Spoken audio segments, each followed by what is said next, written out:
Gjykata e Apelit ka mbajtur sot seancën për shqyrtimin e ankesës ndaj vendimit të gjykatës themelore në Prishtinë në rastin e Miloš Pljeskovićit, i akuzuar për krime lufte në zonën e Prizrenit.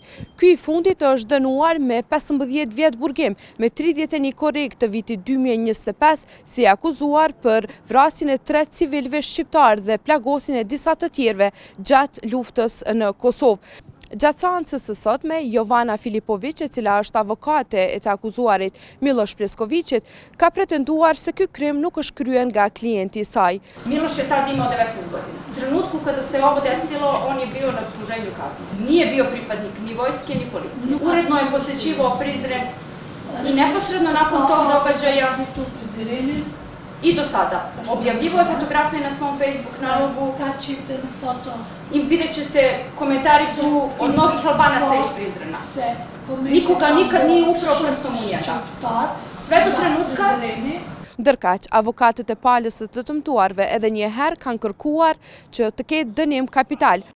Sot do të thonë gjykata e Apelit e ka mundësinë edhe një herë mi vërtetu gjërat, sepse kemi të bëjmë me një kriminal tipik i grupit Arkanovićve, sepse zonjë Smiria ka mbytur 2 djem të ri mund në qendër të qytetit prapë afër Kalas Prizrenit dhe ai krim ka qenë makopër dhe dënimi prej 15 viteve është dënim i vogël.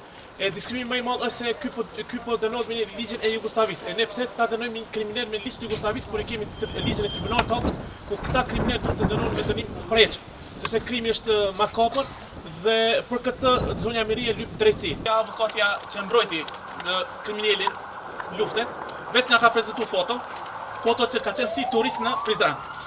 Do të thonë me çdo foto kjo do të më tregu që nuk ka të bëjë as pak me vrasjen e luftarëve civil. Do të thonë ky ka si turist, para mendoni po vjen si turist kur ka pas edhe urdhë arrest.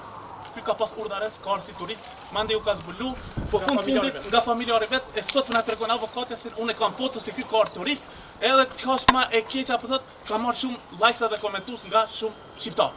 Kjo është një tallje me ne, po ne çdo të ndalemi derisa të kërkojmë burgim për jetën ndaj. Ije Daqa, e cila është nëna e 2 djemve të vrarë në Prizren, ka kërkuar burgim të përjetshëm në seancën e sotme të mbajtur në gjykatën themelore në Prishtinë. Unë burg për jetë, të mi kam me 2 djetë, për jetë, mi kam me 2 djetë në matë, pa ku parë, mi ka dërmu djetë.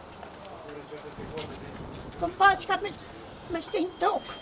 Kjo seancë është udhëhequr nga gjyqtari Mentor Bajraktari, i cili ka njoftuar se vendimi do të merret në kohë të arsyeshme nga gjykata e shkallës së parë.